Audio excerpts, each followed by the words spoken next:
সম্মানিত দর্শক এবং শ্রোতাবৃন্দ, আমি ডক্টর একিউ মাহবুবুল্লাহ যশোরী আপনাদের সকলকে জানাই আসসালামু আলাইকুম ওয়া রাহমাতুল্লাহ। আজ 2024 সাল, মুহররম মাস। বাংলাদেশের অবস্থা সারা বিশ্বের লোকদের সামনে প্রকাশ পেয়ে গেছে। খুনি হাসিনা তার পেটুয়া বাহিনীদের দিয়ে এবং তার সাপোর্টের লোকদের দিয়ে কি করতে চাচ্ছে। প্রথমে আসুন আমরা একটু কোরআনের কয়েকটি আয়াতের মাধ্যম দিয়ে জেনে নিই, যারা আমাদের দেশে বিএনপি মার্কা মুসলমান এবং বিএএল মার্কা মুসলমান রয়েছে, এরা দুটি নারীর পিছনে এদের জীবনকে বিলীন করে দিয়েছে এবং এই দুটি নারী আমাদের দেশটি কোথায় নিয়ে ঠেকিয়েছে সেটিও আমরা এই আয়াত কয়েকটি থেকে জানতে পারব।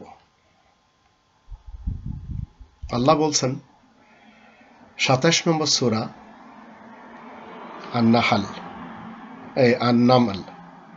আন-নামালের 23, 24, 25, 26। ইন্নী ওয়াজাদতু ইমরাআতান তামলিকুহুম ওয়া উতিয়াত মিন কুল্লি শাইইন ওয়া লাহা আরশুন আযীম।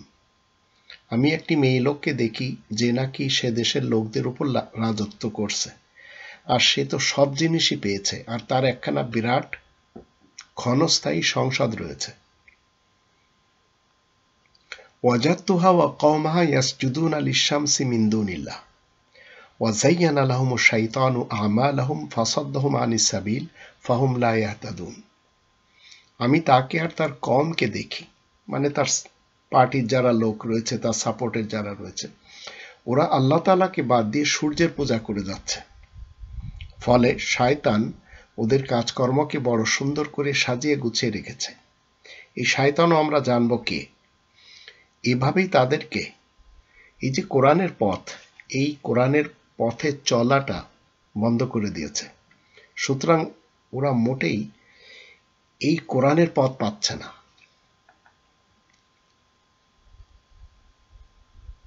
পঁচিশ আয়াতে বলা হচ্ছে, আল্লাহ ইয়াসজুদু লিল্লাহিল্লাযী ইউখরিজুল খাবাআ ফিস সামাওয়াতি ওয়াল আরদ ওয়া ইয়ালামু মা তুখফুনা ওয়া মা তু'লিনুন। আল্লাহ তাআলার প্রশ্ন হলো, ওরা কেন আল্লাহ তাআলাকে সিজদা করবে না? আসমান জমিনের মধ্যে যা কিছু লুকায়িত রয়েছে তা আল্লাহ বের করে নিয়ে আসেন, আর আল্লাহ জানেন তোমরা যা কিছু গোপনে কিংবা প্রকাশ্যে করে যাচ্ছ। 26 আয়াতে বলা আছে, আল্লাহু লা ইলাহা ইল্লাহু রব্বুল আরশিল আযীম। আল্লাহ তো সেই মহান, আল্লাহ ব্যতীত আর কেউ আইনদাতা নেই। আল্লাহ হলেন সেই মহান সংসদের চিরস্থায়ী পরিচালক রব। এই আয়াতগুলি থেকে আমাদের শিক্ষা কি মিলল? আমি যশোরী অতীতে খালেদা জিয়াকে দেখেছি, তার যুগে আমাকে জেল খাটতে হলো, আর হাসিনার যুগে আমাকে একটি পাসপোর্ট, নর্মাল একটি পাসপোর্ট রিনিউ করার জন্য 40,000 টাকা খরচ করতে হলো, যার জন্য আমি জার্মান থেকে ঢাকাতে যেয়ে সেটি করে এসেছি। তো আমি আমার জীবনে এই দুটি নারীকে দেখেছি বাঙালিদের উপরে, আমাদের বাংলাদেশিদের উপরে রাজত্ব করতে। একটি সংসদ রয়েছে, যারা এই দুটি নারীর সাপোর্টে ওরা আল্লাহ তাআলাকে বাদ দিয়ে সূর্যের পূজা করে। এরা ইস্টার্ন এবং ওয়েস্টার্ন কালচারকে খুব মানে। একজন তো মানে ভারতীয় কালচার, আর একজন মানে অন্য দেশি কালচার। তো শয়তান ওদের কাজকর্মকে বড় সুন্দর করে সাজিয়ে গুছিয়ে রেখেছে। এই শয়তান হচ্ছে ভারতের র। এভাবে তাদেরকে কোরআনের পথ চলাটা বন্ধ করে দিয়েছে। ওরা মোটেই সৎ পথ খুঁজে পাচ্ছে না। তো আজ আমি আমাদের দেশের আর্মি সমাজকে বলবো, পুলিশ ভাইদেরকে বলবো, যাদের হাতে রয়েছে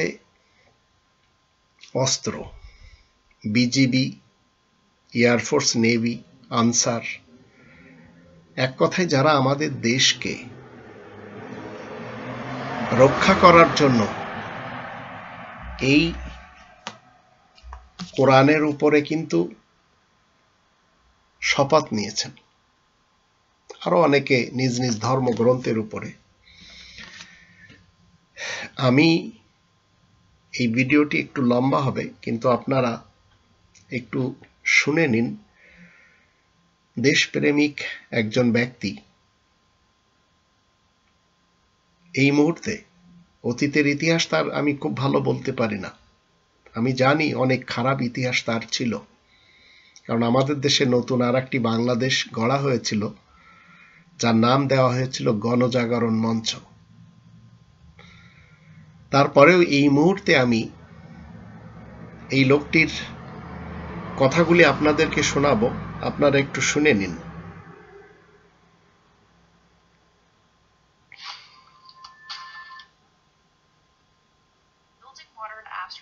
Dynamic tech stacks, which become increasingly hard to monitor.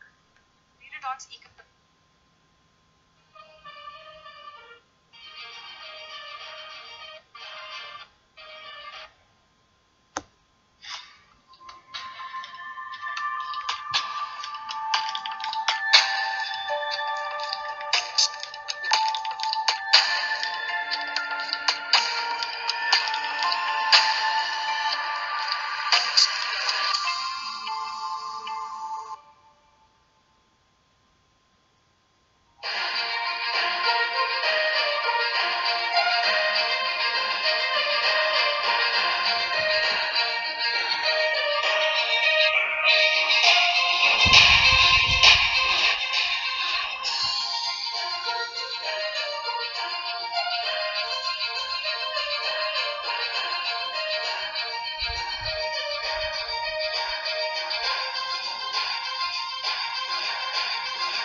সেনাবাহিনীর ভাই ও বোনেরা, খুনি হাসিনা আপনাদেরকে মাঠে নামাইছে দেশে গণযুদ্ধরত কোমলমতি ছাত্রদের খুন করার জন্য। আপনারা বলবেন না না আমরা তো খুন করতেছি না, আসেন এটা আলাপটা শুনেন। আমাদের সামরিক বাহিনী জন্মগ্রহণ করছে 1971-এর মহান মুক্তিযুদ্ধের অগ্নিগর্ভে। আমাদের দেশপ্রেমিক সৈনিকদের প্রধানতম দায়িত্ব হচ্ছে বহিঃশক্তির আক্রমণ থেকে জীবন দেওয়া হইলেও দেশ এবং দেশের সকল নাগরিককে রক্ষা করা। মন দিয়ে শোনেন, আমরা দেশ পাওয়ার আগেই সেনাবাহিনী পাইছি। বাংলাদেশ সেনাবাহিনী জেনারেল ওসমানের সুযোগ্য নেতৃত্বে প্রথম তৈরি হয়েছে, আর আপনারাই মুক্তিযুদ্ধটা করছেন। তারপর দেশটা জয় করে আনা আমাদের হাতে দিচ্ছেন। শুধু তাই না, 1975-এর সিপাহী জনতা আবার হাত মিলেছিল, আর একটা বিপ্লব করছিল বাংলাদেশের স্বাধীনতা সার্বভৌমত্ব রক্ষায়। এইটার সিগনিফিকেন্স কি জানেন? শুধু এটা সিগনিফিকেন্স, এটা ফলাফল কি যেটা আর্মি একটা সময় পাইছে। এর ফলে যে গড়ে ওঠার প্রক্রিয়ার কারণে এবং বাংলাদেশের ইতিহাস নির্মাণে অংশ নেওয়ার কারণে বাংলাদেশ আর্মিতে একটা ভেরি স্ট্রং ন্যাশনালিস্ট সেন্টিমেন্ট ছিল। ফলে সেনাবাহিনী একটা হাইলি রেসপেক্টেড ইনস্টিটিউট হয়ে উঠছিল। তাই আপনারা প্রত্যেক জেনারেশনের ব্রাইটেস্ট পোলাগুলারে অ্যাট্রাক্ট করতে পারছিলেন। শুধু ব্রাইটেস্ট না, সবচেয়ে হৃদয়বান ছেলেগুলা পাইছিলেন। এখন আমার বয়সী যারা, তারা মিলাই দেখেন আপনার ব্যাচের কোন ছেলেগুলো আর্মিতে গেছিল। আমার ব্যাচের পোলাগুলোরে দেখে আমি কইতে পারি এখন আমার ব্যাচের আর্মি যারা ছিল বা আছে, ওরা ফলা শুরু করবি আর কি, বেশি পুলিশ না পাইতে যাবি। যাই হোক, এমন একটা ধারণা সমাজে তৈরি হয়েছিল যে আর্মিরা ভালো ম্যানেজমেন্ট পারে, তারা সৎ হয়, কর্মঠ হয়, আর্মির হাতে কোনো প্রতিষ্ঠান দিলে সেটা ভালো ফাংশন করবে। আপনি দেখেন যে সবগুলো হসপিটালে আর্মির পরিচালক বসানো হয়েছে একসময়। জিয়ার ইমেজ আপনাদের এই ভাবমূর্তি তৈরিতে সাহায্য করছে, এটা আপনারা মানেন বা না মানেন। আপনি দেখেন বাংলাদেশের মিলিটারি রুল আসছে, কিন্তু বাংলাদেশের মানুষ অ্যান্টি মিলিটারি হয় নাই। আপনি যদি এই ঐতিহ্যের কথা মনে রাখেন, তবে আপনাদের বন্দুক তাক করার কথা বিদেশি শত্রুদের দিকে।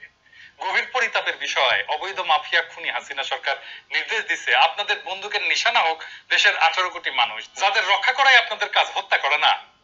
ওকা বলছে যে কারফিউ আপনারা নামতেছেন দেখা মাত্র গুলি করার জন্য, আপনারা কিন্তু গুলি ধরতেছেন না, কিন্তু ইন্টেলিজেন্স দিতেছেন পুলিশকে ড্রোন উড়াইয়া যেন পুলিশ নিখুঁত ভাবে মারতে পারে আমাদের বাচ্চাদের।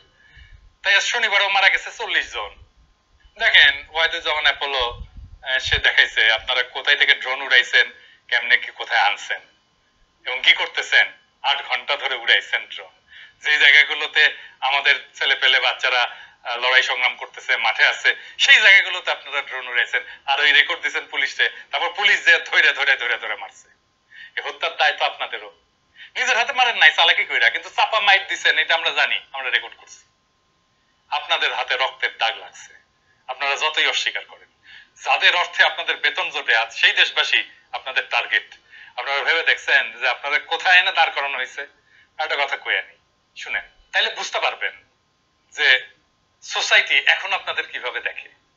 যেদিন কারফিউ দেয় অনেক আমাকে বলছে প্রায় 20-25 জন, অনেক তো এই যে হোয়াটসঅ্যাপে আসে, মেসেঞ্জারে আসে, ইমেলে আসে, সিগন্যালে কল দেয়, সিগন্যালে মেসেজ পাঠায়, প্রায় 20-25 জন, যে দাদা আর্মির পোশাক পরা ইন্ডিয়ান আর্মি এসে আমাদের মারবে, যেন বদনাম হয় আমাদের আর্মি। মানে বুঝছেন, সে বিশ্বাস করতে চায় আপনি তার দিকে গুলি ছুটতেছেন না, আপনি তার দিকে গুলি ছুটবেন না। আমাকে যে ছবি পাঠাইছে অনেকে, কইছে দেখেন হাতে কি শিকরা পরে, যে এটা কি কি দেখেন, দেখে ইন্ডিয়ান ইন্ডিয়ান মনে হয় না, ইন্ডিয়ান ইন্ডিয়ান লাগে না চেহারা। এটা কিন্তু এখনকার ছবি না, এটা অনেক আগের, ওই মোদি আসছিল যে সময়, ওই সময়কার ওই সময়কার ছবি। আমার হাতে ইনফ্যাক্ট এই জিনিস ছিল এক সময়, দিল্লিতে গুরুদুয়ারাতে গেছিলাম, এটা কিনে পড়ছি, আর আমি তো হাতে এইসব পড়ি আপনারা জানেন। কিন্তু কালেকটিভ সাইকি হইতেছে যে সে বিশ্বাস করতে চায় যে আমার এই গুলি করতেছে সে বাংলাদেশের কেউ না, আমি তার সাথে কিছু শেয়ার করি না, is not part of my society, সে আমার সমাজের কেউ না। যে পুলিশ তারে মারতেছে সেই বাহিনীকেও সে রক্ষা করতে চায়। যখন সে ইভেন পিটায় মারতেছে পুলিশকে, তখনও সে মনে করে যে বেটা নিশ্চয়ই ভিন দেশি, আমার দেশের না। এই কারণেই তারা বিশ্বাস করেনি পিলখানায় আমার দেশের নাগরিক সেনা অফিসারদের মারছে, সে মনে করে ইন্ডিয়া থেকে আইসে মারছে। একটা ডিপ কানেকশন সে ফিল করে এত কিছুর পর। কোনোদিন এটা ভাইবা দেখছেন? আপনারা ভাবেন না এগুলা। হ্যাঁ, এই ফাইনার সাইড গুলো এখন আপনাদের মধ্যে নাই তো, কারণ ওই হৃদয়বান পোলারা এখন আর আসে না। আমি জেনারেল সাহেবদের কথা বলবো না, খুনি হাসিনার কাছে আত্মসমর্পণ করে তারা প্রমোশন পাইছেন, জেনারেল হয়েছেন, এটা তো সবাই জানে। মোটা আজিজের মতো মোটা থেকে ফুলে ফেপে মোটা তর হয়েছেন, আরো মোটা হয়েছেন। দেশ রক্ষা করবেন কি? বিডিআর এর নিজেদের সহকর্মীদের গণহত্যার মুখে ফেলে মির্জাফরের মতো মাত্র 2 মাইল দূরে ক্যান্টনমেন্টে বসে বসে আঙুল চুষছিলেন। হাসিনা আপনাদের আসতে দেয়নি, কোনোদিন জিজ্ঞেস করেননি কেন আমাদের যাইতে দিলেন না। ওরা তো দাস ছিল আপনাদেরকে, তাই না? হাসিনা থাকলে লাভ মেরে আসেন না বেসামরিক প্রশাসনকে সাহায্য করার জন্য? তো ওরা ডাকছিল না আপনাদেরকে, আপনার সহকর্মীরা, আপনার সহযোদ্ধারা, আপনার কোর্সমেটরা ডাকছিল না? জান নাই কেন? সীমান্তে ফেলানির লাশ ঝুলে পড়ে রইল কাঁটাতারের উপরে, আরো কয়েকশো দেশবাসীকে বিএসএফ এমনকি দেশের ভূখণ্ডের ভিতরে ঢুকা নিয়মিত নির্বিচারে হত্যা করলো। জেনারেল সাহেবদের কোনো স্যারব্যাট নাই, কোন নড়চড়া করছেন? করেন নাই। মানে ঘৃণ্য জানতা 10 লক্ষ রোহিঙ্গারে বাংলাদেশে ঢুকাই দিল গণহত্যার পরে, কিন্তু জেনারেল সাহেবরা ওই জান্তার সাথে ডিফেন্স কূটনীতি চালায় গেলেন, তাদের বিরুদ্ধে বন্দুক ধরার সাহস করলেন না, এমনকি টু শব্দ করার সাহস করলেন না। রাস্তা তৈরি করা প্রকল্পে বাংলাদেশ মিয়ানমার সীমান্তে আমাদের অর্থে রাস্তা তৈরি করা প্রকল্পের তদারকি করলেন ভারতীয় জেনারেলরা, এবং সেইটা করলেন ভারতীয় সমর কৌশলের পার্ট হিসাবে। আপনারা সার্কুলার দিলেন, এটা আপনারা ঘুমায় থাকলেন জেনারেল সাহেবরা, নানা রকম জাগতিক সুযোগ সুবিধা নিয়ে ব্যস্ত থাকলেন। একবারও কি ভাবছেন যে দেশের বাজেটের সিংহভাগ প্রতিরক্ষা খাতে বরাদ্দ দেওয়া হয় দেশের স্বার্থ রক্ষার উদ্দেশ্যে, ব্যক্তিগত স্বার্থ বা গোষ্ঠী স্বার্থ রক্ষা করার কাজে না তো? এটা মির্জাফর রেজিমের দাস হওয়ার জন্য তো না। বাংলাদেশের মানুষকে ডিফেন্স বাজেট দিতে চাইবে, আর চাইবে? আমি শিওরের পরের বছর থেকে আপনারা অব্যাহত সমালোচনার মধ্যে পড়বেন। হাসিনা যদি পড়ে সেটা অন্য বিষয়, তো হাসিনা যদি না পড়ে আপনাদের খবর আছে, আপনাদের বাজেট আপনারা জাস্টিফাই করতে পারবেন না। আপনারা তো যুদ্ধাস্ত্র সমরাস্ত্র কেনেন না, কিনতে দেওয়া হয় না। আপনাদের বাড়ি বানান সুরম্য বাড়ি, এমন সুরম্য বাড়ি যে চিফ অফ আর্মি স্টাফ তার বাড়ি এমন সুরম্য যে সৌদি বাদশারাও লজ্জা পাবে। এত আপনাদের আরাম আয়েশ লাগে, কত এত চর্বি। সুতরাং জাতির এই ঐতিহাসিক ক্রান্তি লগ্নে ওই জেনারেল মোটা জেনারেলদের কাছ থেকে দেশপ্রেম এবং জনতার প্রতি দায়বদ্ধতা এবং সলিডারিটি প্রত্যাশা যদি না করি তাহলে কি ভুল হবে? কিন্তু তা সত্ত্বেও আমি আশা করব জেনারেল সাহেবরা আমাকে এইবার ভুল প্রমাণিত করুক। তবে আমি জেনারেলদের উদ্দেশ্যে বক্তব্য রাখতেছি না, আমি বক্তব্য রাখতেছি mid level officer, NCO, JCO থেকে শুরু করে সাধারণ সৈনিক ভাইদের উদ্দেশ্যে। আপনারা প্রতিরক্ষা বাহিনীতে কাজ করছেন দেশ রক্ষার মহান ব্রত নিয়ে, হালুয়া রুটির ভাগ আপনাদের জোটে না। জাতিসংঘের শান্তি রক্ষার কাজে আপনারা অনেকেই অংশ নেন, সেখানে কনফ্লিক্ট রিটেন সমাজগুলোকে সাহায্য করছেন স্বাভাবিক অবস্থা ফিরে আনতে। আপনাদের কাজ এতই ভালো হয়েছে আফ্রিকার কোন কোন দেশে বাংলা সরকারি ভাষা হিসেবে স্বীকৃতি পেয়েছে। আপনারা আমাদের এই প্রিয় মাতৃভূমিকে গর্বিত করছেন। এবার আপনাদের পালা দেশকে, নিজের দেশকে এই একই সেবা দেওয়ার। স্বৈরাচারের গত ১.৫ দশকের শাসনকালে বাংলাদেশের স্বাধীনতা, সার্বভৌমত্ব, আঞ্চলিক অখণ্ডতা আজ সম্পূর্ণভাবে বিপর্যস্ত। আমাদের এই গর্বিত সেনাবাহিনীকে পরিণত করা হয়েছে শাসক গোষ্ঠীর ক্রীড়নক হিসেবে। পরিস্থিতি এতটাই খারাপ যে সেনাবাহিনী থেকে জনগণের আস্থা অনেকটাই সরে গেছে। তারা আর আপনাদের উপরে ভরসা করতে পারতেছেন না। ক্ষোভে দুঃখে তারা সেনাবাহিনীকে সোনা বাহিনী বলে। জানেন এটা কি ট্রলার চাইতে কম অপমানজনক একটা শব্দ? কেউ কেউ বলে আপনারা দুইটা জিনিস ছাড়া আর কিছু চিন্তা করেন না, পেট।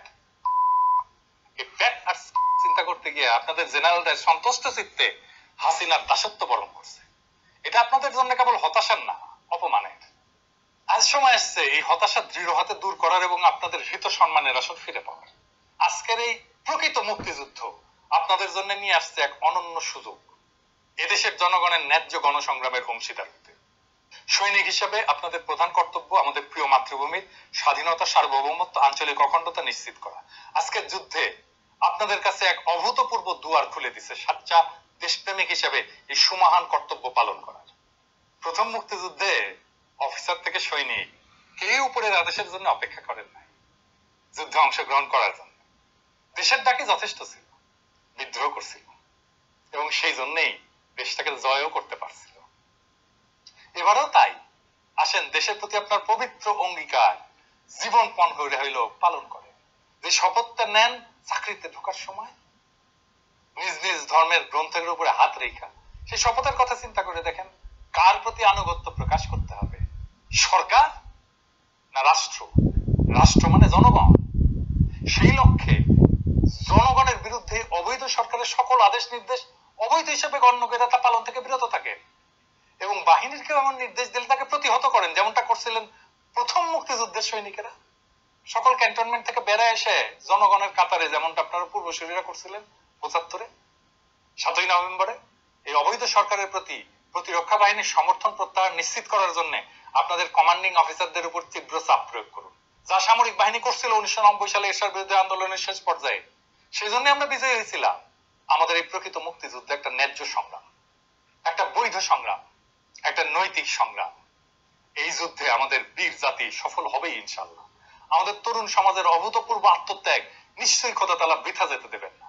প্রতিরক্ষা বাহিনীর ভাই বোনেরা, আসেন এই যুদ্ধে আপনাদের মহান ভূমিকা পালন করেন, এই যুদ্ধের পূর্ণ সাফল্য নিশ্চিত করেন, স্বাধীন সার্বভৌম বাংলাদেশের এই পবিত্র জমিন জালেমের কালো হাত থেকে মুক্ত করেন, আর আপনাদের হারানো গৌরব আর সম্মানের আসন ফিরা পান।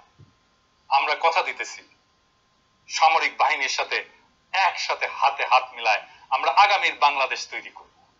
সৃষ্টিকর্তা আপনাদের এই কর্তব্যে সামিল হওয়ার এবং কামিয়াব হওয়ার তৌফিক দান করুন। ইনকিলাব জিন্দাবাদ।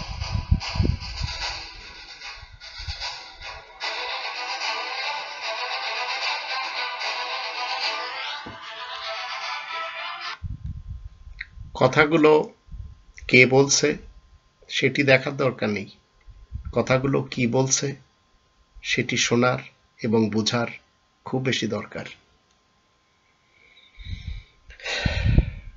এবার আসুন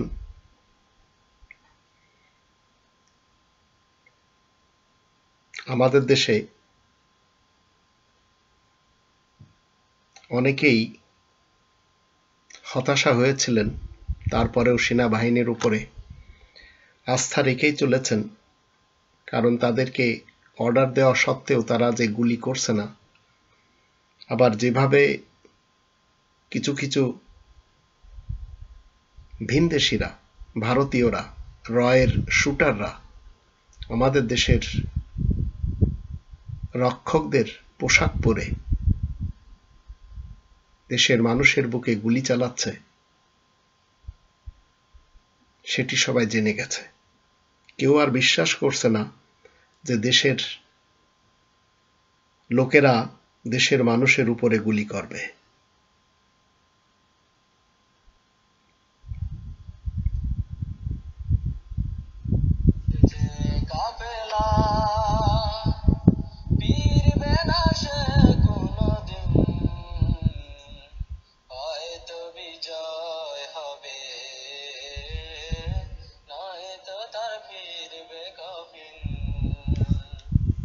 বিজয় নিয়ে আর্মি ভাইটি 2 লাইন গাইলেন, আপনাদেরকে শোনালাম। এইভাবে আমাদের টাকায় কেনা যারা আমাদের দেশ রক্ষা করবে, তাদের পায়ের জুতা, তাদের হাতের অস্ত্র, তাদের গুলি দেশের মানুষের বুকে এইভাবে লাগানো হয়েছে। আর কত দেখতে হবে এই লাশ? কেন দেখতে হবে? এরা কি আর একবার ফেরত আসবে? এদের বুকে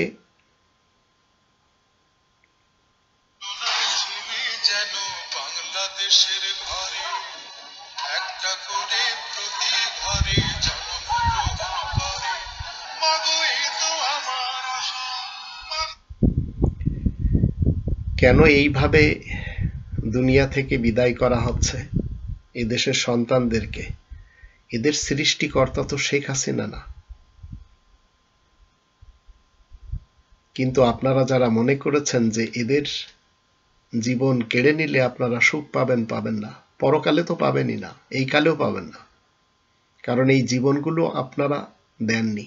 যিনি দিয়েছেন তিনি লিমানিল মুলকুল ইয়াউম লিল্লাহিল ওয়াহিদিল কাহ্হার, এটি কোরআনে বলে দেওয়া।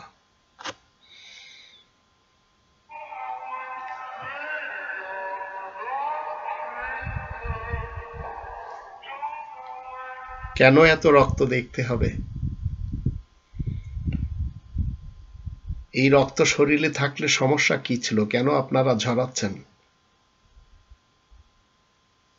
দেশের খুনি হাসিনা নিজ মুখে স্বীকার গেছে যে সে তার একটি পিয়নকে, একটি চাকরকে নিয়ন্ত্রণ করতে পারেনি। তো যে ব্যক্তি তার একজন পিয়ন নিয়ন্ত্রণ করতে পারে না, 400 কোটি টাকা লুট করে দেশ ছাড়ে, তার হাতে রাষ্ট্র, দেশ, জনগণ নিরাপদে থাকতে পারবে? এটি বিশ্বাস করবে কি করে জনগণ?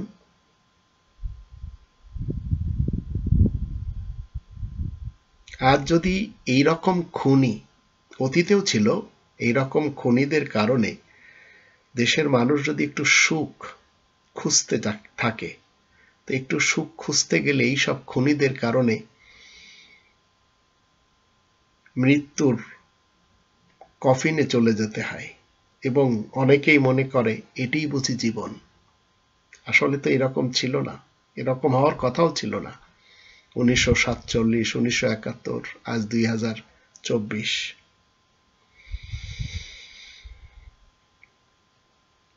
ঢাকার সকল ভাই বোনদেরকে বলবো, আপনারা ছাত্রদের পাশে দাঁড়ান, তাদের খাবার দেওয়ার চেষ্টা করুন। অনেকে পানি দিচ্ছেন, খাদ্য খাবারও দিচ্ছেন, আশ্রয়ও দিন, চিকিৎসাও দিন। ওরাও কিন্তু আপনাদের, আমাদের সকলের ভাই বোন, ওরাও কিন্তু আমাদেরই সন্তান।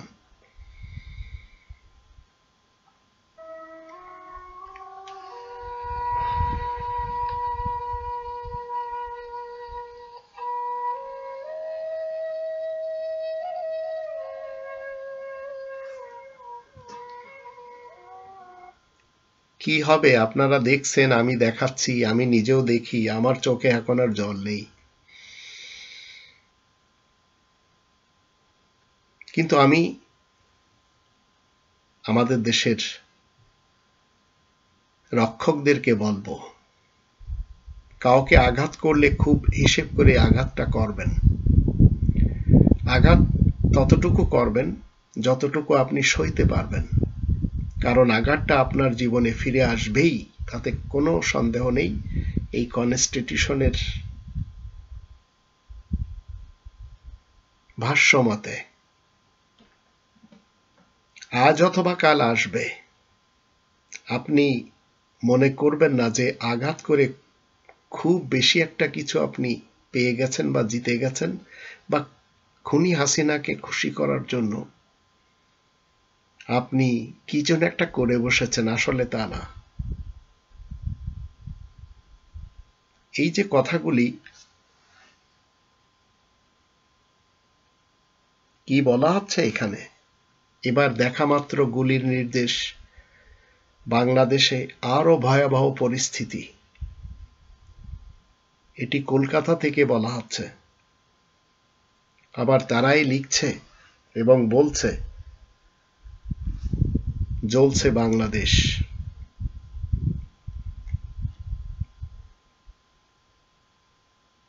আবার বলা হচ্ছে হাসিনার সাহায্যে বাংলাদেশে নামছে ইন্ডিয়ার শান্তি সেনা।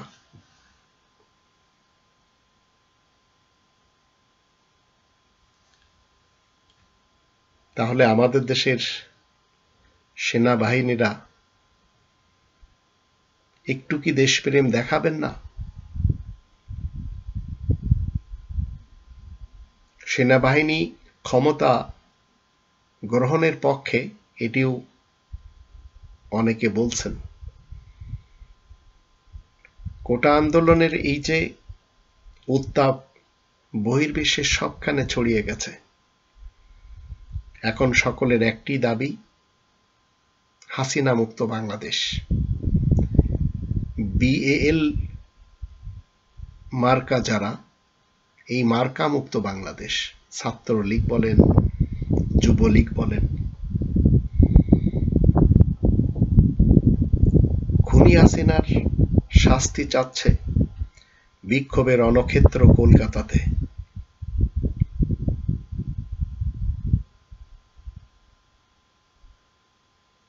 জুনিয়র অফিসার যারা রয়েছেন তারা ক্ষমতা গ্রহণের পক্ষে। এর জন্য মধ্যস্থতার প্রস্তাবও রেখেছেন। সিনিয়রদের মাঝেই রয়েছে যত সব সমস্যা। কোটা নিয়ে এখন সবাই রায় দেবে, কিন্তু কি হবে তাতে যদি এই খুনি এবং তার দলবলেরা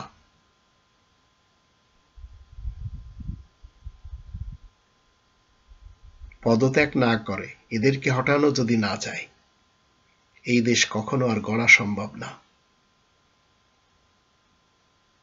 বাংলাদেশে ছাত্রছাত্রীদের প্রাণহানি, এটি নিয়ে আবার মমতা ব্যানার্জি মমতা বন্দ্যোপাধ্যায় কি করলেন? মুখ খুললেন এবং তিনি সব ধরনের সহযোগিতা দিতে চাচ্ছেন। এবার আসুন আমরা সামান্য কিছু কথা শুনি এই সাবেক একজন অফিসারের মুখ থেকে। আমি এক সময় যুবক ছিলাম।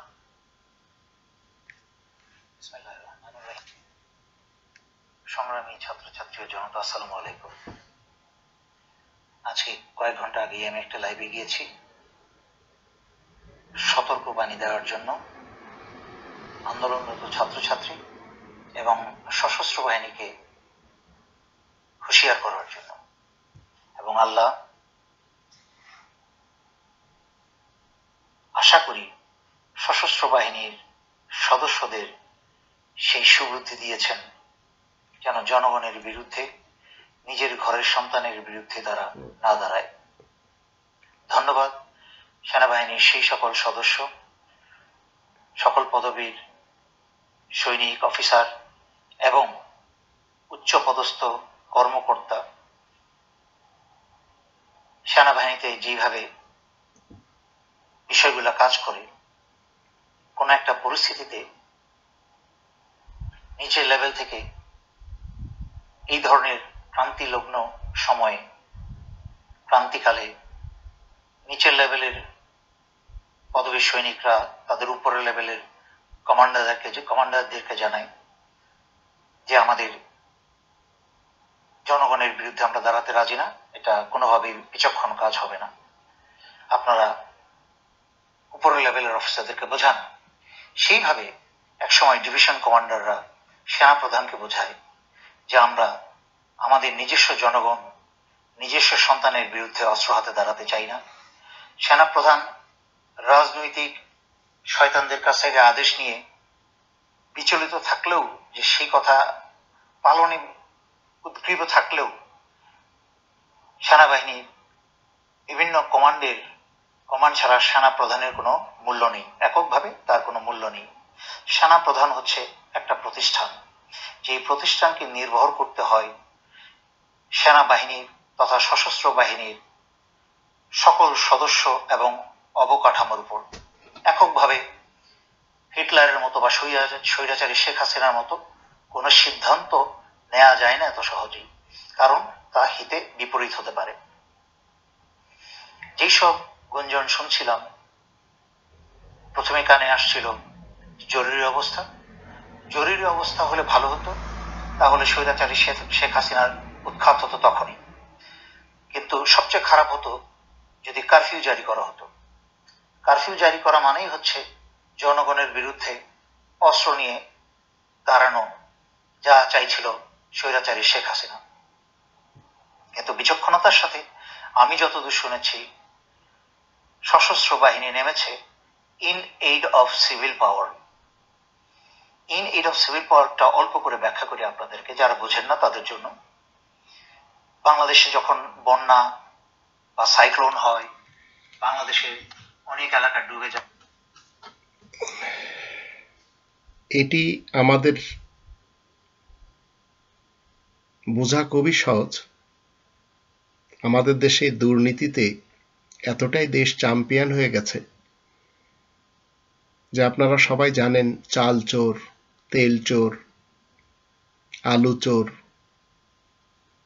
খাদ্য খাবার চোর, সব চোর আমাদের দেশেই শেখ হাসিনা পুষে তাদেরকে সেই তৃণমূল থেকে নিয়ে রাজধানী পর্যন্ত সব জায়গায় বড় বড় সেক্টরে বসিয়ে দিয়েছে, ছোট ছোট সেক্টর থেকে।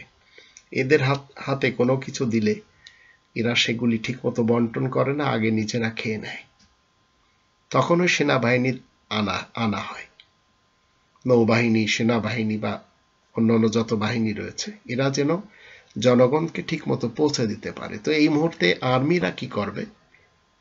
দেশের মানুষের বুকে প্রকাশ্যভাবে গুলি চালাবে না, কিন্তু এদের মাঝে যারা ভারতীয় রয়েছে, কারণ অনেক জেনারেল, কর্নেল, লেফটেন্যান্ট বা বড় বড় হাই লেভেলের যারা, তাদেরকে রয়ের নির্দেশ শুনতে হয়, না শুনলে তাদেরও কিন্তু একসময় শেষ করে দেওয়া হয়। আমি যদি একটি ঘটনা 1971 সালে শোনাই, তাতে আমি তো কেঁদেছিলাম, আপনাদের কাঁদতে হবে না, তবে একটু শুনে রাখুন। পশ্চিম পাকিস্তানের একজন আর্মি, সে এই মুহূর্তে এথেন্সেই থাকে, বুড়ো হয়ে গেছে। জামালপুরের একটি ঘটনা তার নিজের জীবনে যা দেখেছে, তাকে সেই 1971 তার ঊর্ধ্বতন কর্মকর্তা বলল যে এই ঘরে যাও, যারা আছে সবাইকে শুট করে দাও।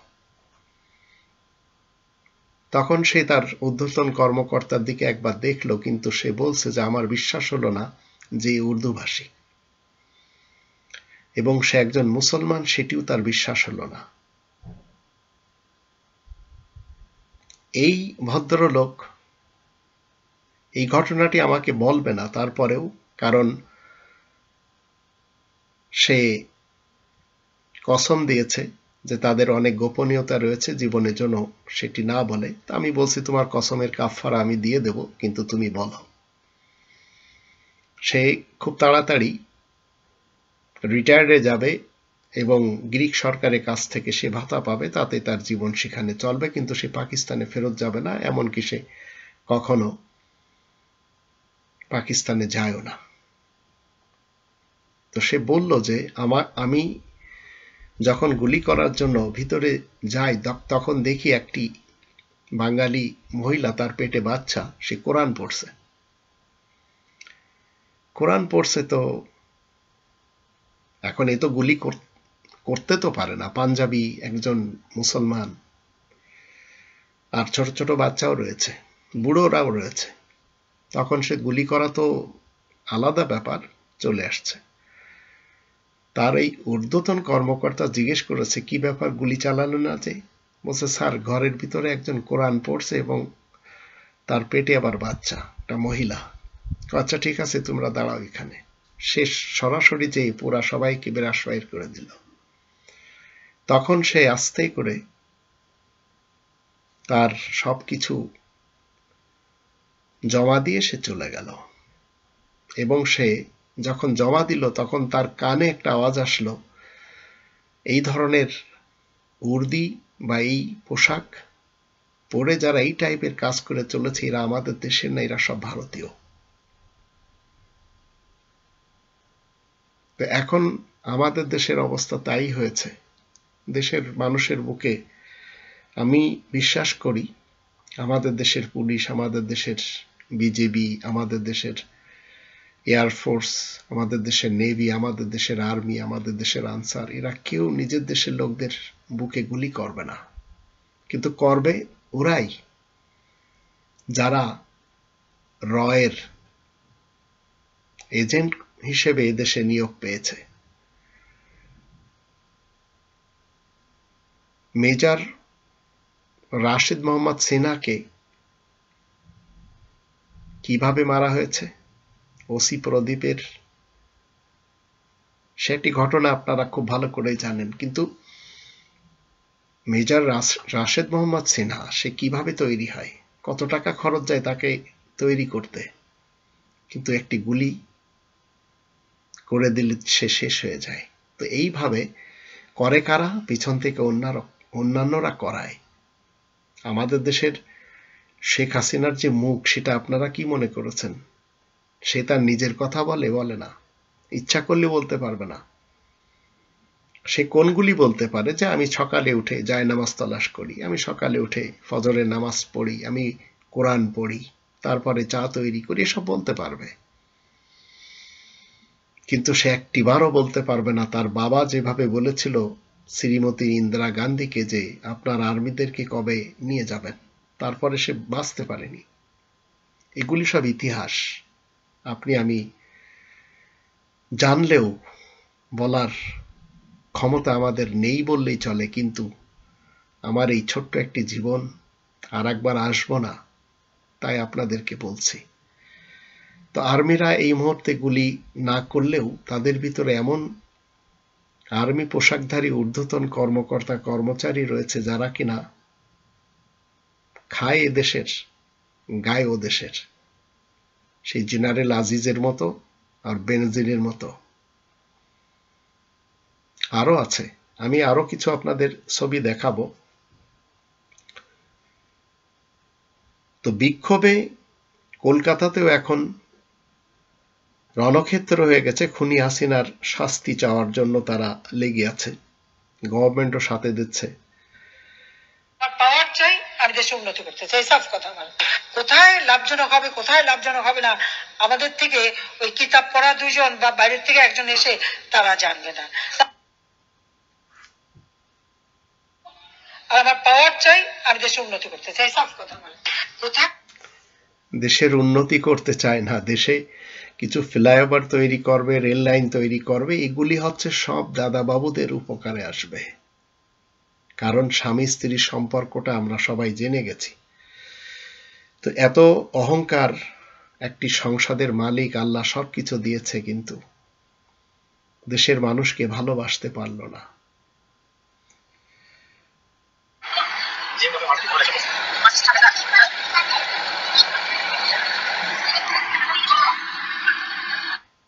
নেটওয়ার্ক ডাউন করে কোনো লাভ নেই। আমি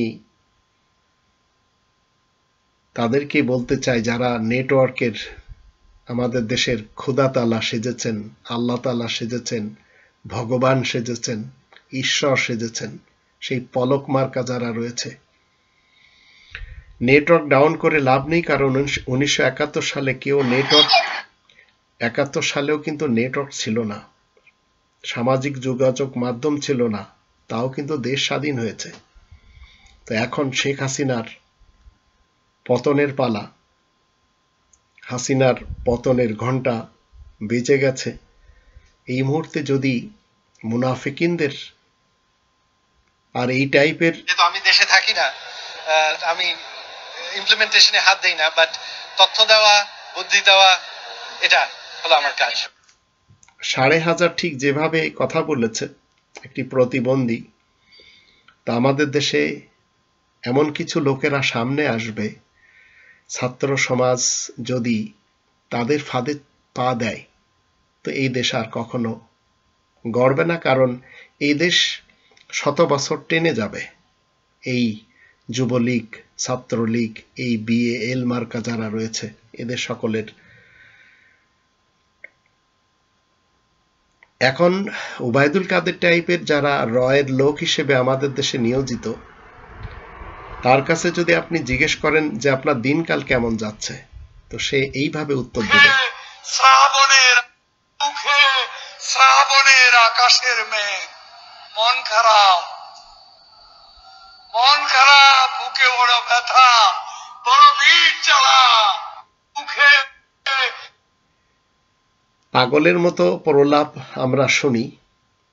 বহির্বিশ্বে অনেক বড়দের সাথে আমি এই বয়সে দেখাও করেছি, অনেক বড়দের আশেপাশেও বসেছি, কিন্তু এই ধরনের অপদার্থদের ধারে কাছেও কখনো যাওয়ার সুযোগ হয়নি।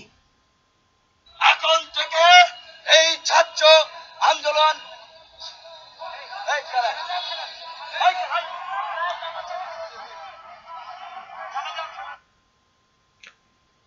ভয়ের কারণে যা করলো, মাথায় কিন্তু টুপি পরা, আর আমাদের দেশে টুপি তারাই পরে যারা অন্যদেরকে টুপি পরাতে পারে, ধর্মের দিক থেকে হোক অথবা রাজনীতির দিক থেকে হোক। একটি অপদার্থ সন্তান আমাদের দেশে, যে কিনা মুসলমান পরিচয় দিয়ে একজন ইহুদি তার সাথে বসে জীবনকে পাল্টিয়ে নিল, এরপরেও অনেকে তাকে পছন্দ করে।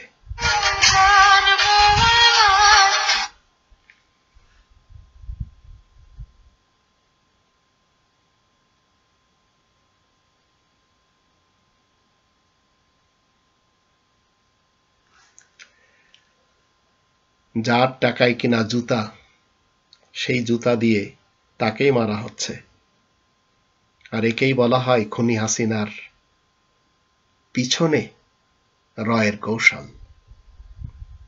ভারত থেকে বেনাপোল হয়ে এ ধরনের গাড়ি অতীতেও এসেছে, এখনো আসছে। এই গাড়িগুলোর কাজ কি? এর উত্তর নেই। জাতিকে নির্বোধ হলে চলবে না, জাতিকে আগেই জাগা উচিত ছিল। আমাদের দেশে, আমার বাড়ির পাশেই বাড়ি আকিজ, আফিলের বাবা, 80 বছর ধরে বিড়ি বানিয়ে বিক্রি করেছে, কেউ কখনো প্রতিবাদ করেনি, অনেকে ক্যান্সারের রোগী হয়ে মারাও গেছে। কিন্তু এই লোকটির সন্তানেরা যখন, এই লোকটির কাছের লোকেরা যখন হাসপাতাল বানাতে গেল সেই করোনার যুগে, তখন বাধা আসলো। তো আজ সন্তানেরা ভালো একটি উদ্যোগ নিয়েছে, তারা পরোয়া করছে না, মুখ ভরা নিজেদের রক্তে মুখ ভরে গেছে, তারপরেও কোনো পরোয়া করছে না, জান তো দিয়েই চলেছে। আপনাদের মতো রাজনীতিবিদদের চামচাগিরি করে, কিন্তু ছাত্র সমাজ কারো লেজুর ভিত্তি করে না। মিস্টার চৌধুরী, সেই আশা নিয়ে যদি আপনি এখানে এসে থাকেন, তাহলে আমাকে কিনতে চাওয়ার মতোই আর একটা ভুল করছেন আপনি। তোমার মতো ছাত্র নেতাদের এই মাহমুদ চৌধুরী ঘন্টায় গঙ্গায় গঙ্গায় কিনতে পারে। মাহমুদ চৌধুরী, এই ছাত্র সমাজকে যদি কেনা যেত, তবে পাল্টোর ভাষা আন্দোলন সফল হতো না। এই ছাত্র সমাজ যদি কেনা বেচার পণ্য হতো, তবে দেশে দেশের স্বাধীনতা আসতো না। এই ছাত্র সমাজ যদি এটা ঠিকই বলা হয়েছে, যদিও ফিল্মের একটি অংশ। বাপদাদা 14 জেনারেশন দেখে তারপর 8 লক্ষ টাকা ঘুষ নিয়ে আপনার পুলিশে চাকরি দেয়। আমি চাকরি এই কথাটি যার মুখ থেকে শুনছেন তার বাবা ৬,০০০ কোটি টাকার চোর ছিল আমাদের দেশে। অনলাইনে এখনো রয়েছে, আপনারা নাজিবুর রহমানকে দেখে নিতে পারেন।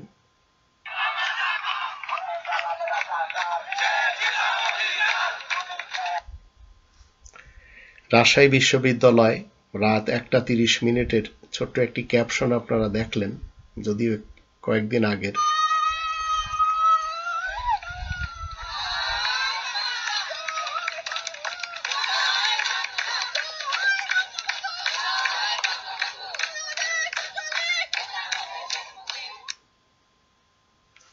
কি দেখলেন? কোটা পাওয়া ছাত্রছাত্রীদের, সেটি তো দেখলেন। পাশে দাঁড়িয়ে রয়েছে কারা? এই পেটুয়া বাহিনী, যাদেরকে আর কেউ এখন দাম দিচ্ছে না। তারপরেও একটা পদের জন্য, সামান্য একটা চাকরির জন্য নিজের মনুষ্যত্ব বিলে দিচ্ছেন আপনারা। মরা লাগবে না ভাই, আপনি বিশ্বাসী হন অবিশ্বাসী হন, মরা লাগবে না। মৃত্যু সত্য, পরকাল সত্য ভাই। এই যে যারা সামান্য চাকরির জন্য এই যে সাধারণ শিক্ষার্থীদের গুলি ছিল, আমার একটা ছুরি আছে মাটি দিলে আমার পায়ে লাগছে। আমার বাপ নাই, এই কোটা যদি থাকে, আমার বাপ কৃষক, আমার বাপ দিন আনে দিন খায়, দিন আনে আমার বড় করতেছে ভাই। আমি কি কৃষিকাজ করবো? সেই উদ্দেশ্যে আমার ঢাকা ইউনিভার্সিটি বানাইছে না পুলিশের বিরুদ্ধে।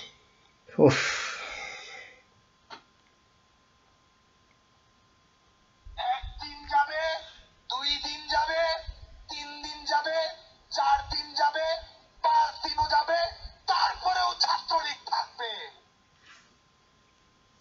এই গলা ফাটিয়ে এদের কোনো লাভ আছে? খুনি হাসিনা কিন্তু ডাইরেক্ট বলেও দিয়েছে যে ছাত্রলীগ এটি তাদের কোনো অঙ্গ সংগঠন না।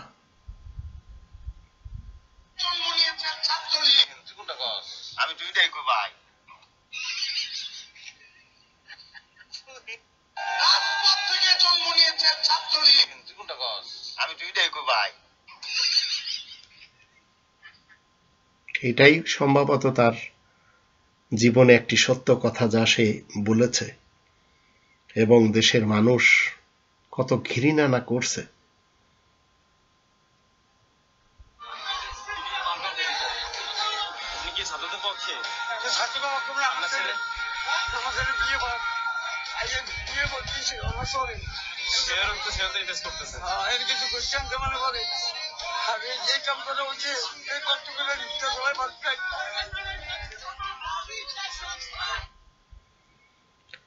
ভিডিওটা একটু লম্বাই হচ্ছে, তারপরেও আপনারা একটু দেখে রাখুন।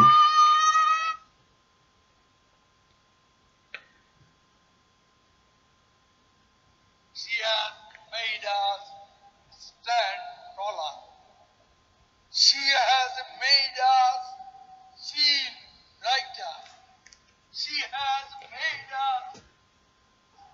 ইংলিশ মিডিয়ামে যারা আমাদের দেশে পড়ে, এইভাবেই শিক্ষা লাভ করে। সে নিজেও এইভাবেই পড়েছে।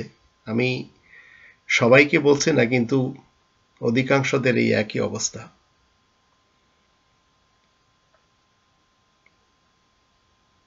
কোয়ার্টার ফাইনাল হয়ে গেছে, আমরা জিতে গেছি।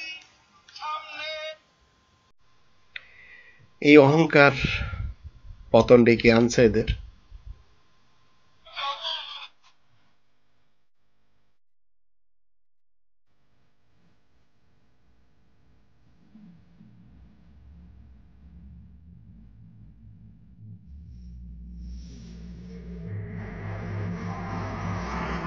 কে কাকে মারল?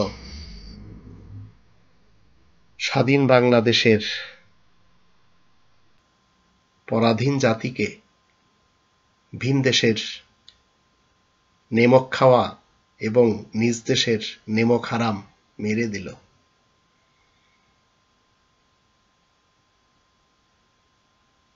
26 নম্বর আয়াত 27 নম্বর আয়াতে পরিষ্কার ভাবে লেখা আছে,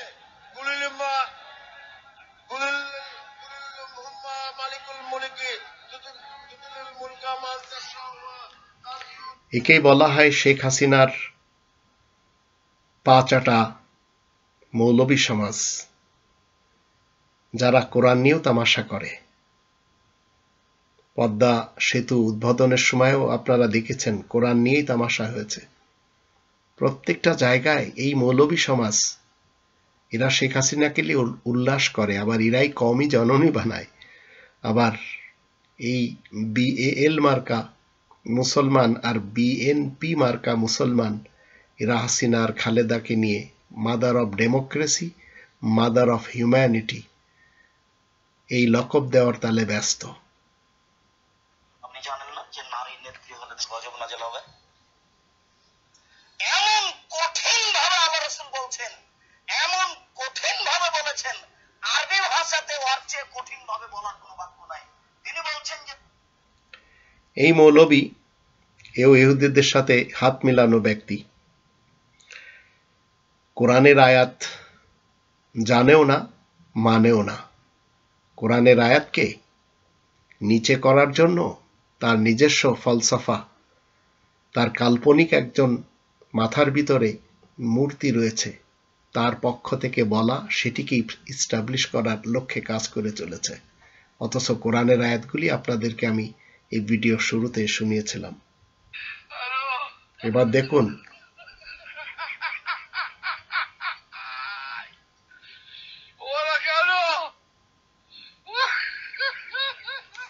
এখানে কি দেখছেন। কিছুক্ষণ পরে তাকে যে খাবে, ওকেও যে এইভাবে খাওয়া হবে এই বাচ্চাটি জানছে না। তো আজ যদি শিক্ষার্থীরা শেখ হাসিনার পতন না করে ঘরে ফিরে যান, এইভাবে তাদেরকে খেয়ে দিবে আবার। আর তখনকার সেই পরিকল্পনাতে দেশ থেকে মানুষ যারা দেশপ্রেমিক তারা আস্তে আস্তে ভিন দেশে চলে যাওয়ার চেষ্টা করবে।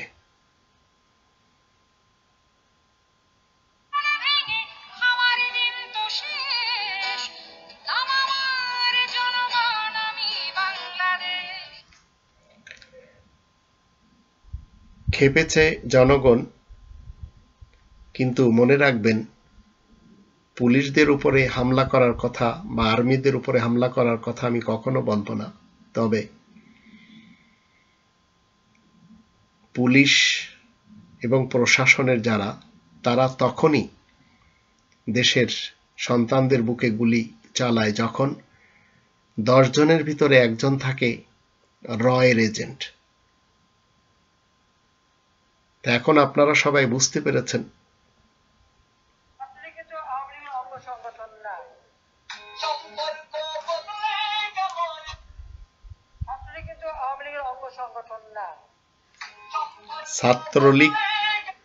ছাত্রলীগ কিন্তু আওয়ামী লীগের অঙ্গ সংগঠন না। এরপরেও যদি লেখক ভট্টাচার্য, সাদ্দাম আরও যারা ছিল এবং রয়েছে, এরা যদি না বোঝে করার কিছু নেই। এবার আসুন আমি এমন কিছু পেটুয়া বাহিনীদের ব্যাপারে তো শুনলেন, এমন কিছু চেহারা দেখাবো যাদেরকে বলা হয় উলামায়ে আজাজিল, উলামায়ে সু। এই উলামাদের এক অংশ আবার এই খুনি হাসিনাকে কওমি জননী বানিয়েছিল। আর এরা দেখেন তার ব্যাপারে এদের স্লোগানটি শোনেন, তখন বুঝবেন যে আমাদের দেশটি নষ্ট করার পিছনে দুর্নীতিবাজ পলিটিশিয়ান এবং যারা ধর্মজীবী মোল্লা, এদের দিয়ে কখনো কোনো দেশে শান্তি আসেনি। এবার দেখুন এরা কারা এবং কি বলছে।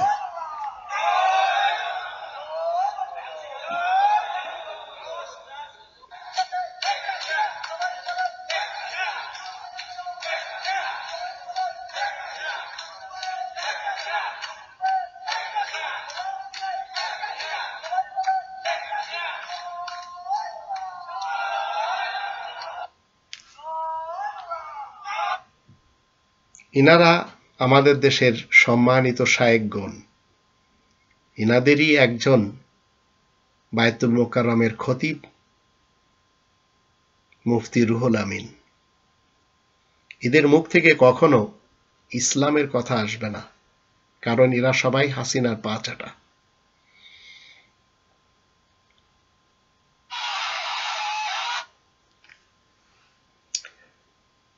একটু ধৈর্য ধরে যদি সবাই মিলে এইভাবে একসাথে হতে পারে, তাহলে অবশ্যই তার ফল ভালো হবে, তাতে কোনোদিন আমাদের সন্দেহ করলে চলবে না। আপনাকে আমাকে যতদিন বাঁচতে হবে, ছাত্ররা যেভাবে কাফন বেঁধেছে, ভয় করছে না, তাই আজ পুরা বিশ্বের বাঙালিদের কাছে এরা ভালোবাসার পাত্র হয়ে গেছে।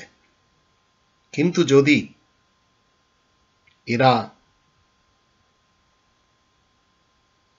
চলে যায় নিজ নিজ বাড়িতে, তাহলে এদের সকলকে কুরে কুরে খাওয়া হবে এক সময়। কারণ অর্থের কারণে প্রশাসনে যারা চাকরি করে তাদের একটি গোষ্ঠী হাসিনার অর্থের কাছে বিক্রি হয়ে গেছে। তাই সাংবাদিক বলেন, প্রশাসনের লোক বলেন, বা যারা আমলাতন্ত্র রয়েছে, এরা মিথ্যাকে সত্য বলে প্রমাণ করে। তারাও কিন্তু মানুষ, তবে মনুষ্যত্বহীন মানুষ তারা। এটি আপনাকে আমাকে বুঝতে হবে।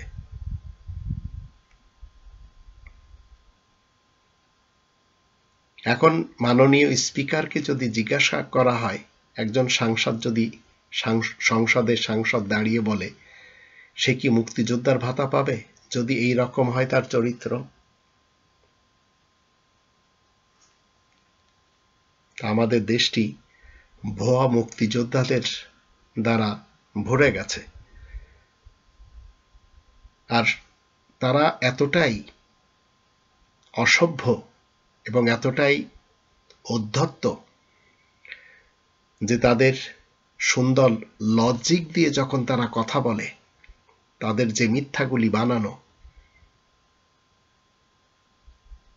এত সুন্দরভাবে বলে, যেমন খুনি হাসিনা বলে, তারা মিথ্যা কথাকে এমনভাবে বলে সেটি আপনি আমি বিশ্বাস করতে বাধ্য। আর এমন ধরনের সাংবাদিক এবং পত্রিকার যারা প্রধান, এদের কম অন্তত নেই, কারণ এদের পিছনে তারাই ইন্ধন দেয় যারা ভারতের র, আর তাদেরই আলাদাভাবে এরা পা চাটে। এত বড় বড় শয়তান আমাদের দেশে জন্ম হয়ে গেছে, আর এই শয়তান তাদের ভিতরে একজন। এই শয়তান নেট বন্ধ করে দিয়েছে দেশের স্বার্থে। এই শয়তানের, এই ইবলিসের এতটুকু জানা নেই, এই ভারতের রয়ের এতটুকু জানা নেই যে দেশের 1 কোটির উপরে লোকেরা প্রবাসী, তারা তাদের ছেলে মেয়েদের সাথে, মা বাবার সাথে, স্ত্রী সন্তানদের সাথে দেখা করতে পারছে না, তাহলে কথা বলতে পারছে না। অনেকের তো ফোন না হওয়ার কারণে কোনোভাবে জানতেও পারছে না। আমার তো পরিচিত একজন, তার মা মারা গেছে, মাটি হওয়ার পরে কোনোভাবে তাকে জানানো হয়েছে যে তোমার মাকে আমরা মাটি দিয়ে আসলাম। মা মৃত্যুর পূর্বে চেয়েছিল ছেলের সাথে কথা বলবে, ছেলে প্রবাসী, ইউরোপ প্রবাসী। আমি উচিত কথা বলার চেষ্টা করি। আপনাদেরকে একটি কথা বলি, শুধু মরিচ খেলেই ঝাল লাগে না, উচিত কথা বললেও কিছু মানুষের ঝাল লাগে। তাই আমার এই 55 বছরের বয়স, আমার সত্য কথা বলে যেতে হবে। তাতে সবাই নারাজ হলেও করার কিছু নেই, কারণ আমি আরেকবার এই পৃথিবীতে ফেরত আসব না।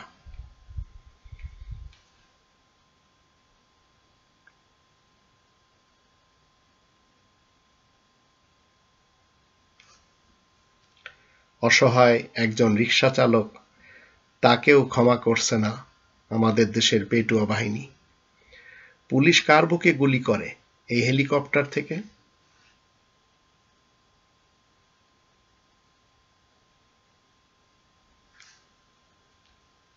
জানি না কোন মায়ের বুক আবার খালি হয়ে গেল। অনেক কিছু রেকর্ড আছে, সেগুলো ফাঁস করে দিব। বেশি কথা বললে অনেক কিছু রেকর্ড আছে, সেগুলো ফাঁস করে দিব। এদেরকে এত সুন্দর করে এদের বাক শক্তিকে কবজা করে নিয়েছে যে এরা নিজেরাও জানে না যে রয়ের হয়ে খেলছে এরা। সন্তান নাতিপুতিরা কেউ মেধাবী না, যত রাজাকার বাচ্চারা নাতিপুতি হলো মেধাবী, তাই না? শুনতে শুনতে আমাদের অবশ্য মুখস্থ হয়ে গেছে। এই দেশের বিপদে আপনারা যারা ঘরে আছেন তাড়াতাড়ি বাইরে চলে আসুন। আপনার দেশ ভালো নাই আর আপনি কিভাবে ঘরে থাকতে পারেন? দেশ ভালো নেই, তারপরেও এক শ্রেণীর লোক তারা তামাশা দেখছে। 1971-ও দেখেছিল।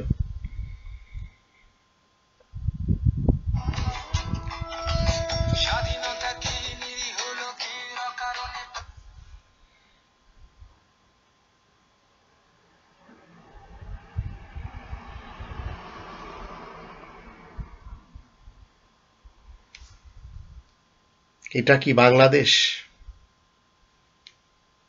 হ্যাঁ, এটাই বাংলাদেশ।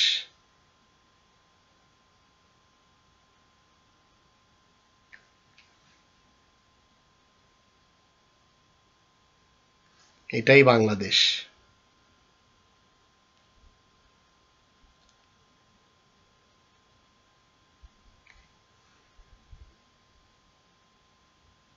এটাও বাংলাদেশ।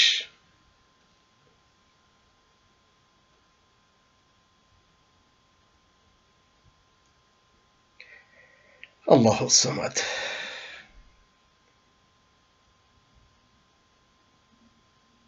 আমরা যদি আজ না জাগি তাহলে জাগার সুযোগ আর হয়তো হবে না।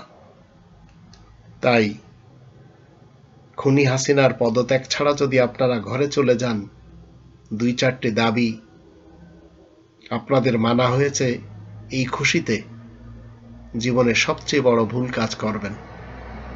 আল্লাহ আমাদের সবাইকে বুঝার তৌফিক দান করুন।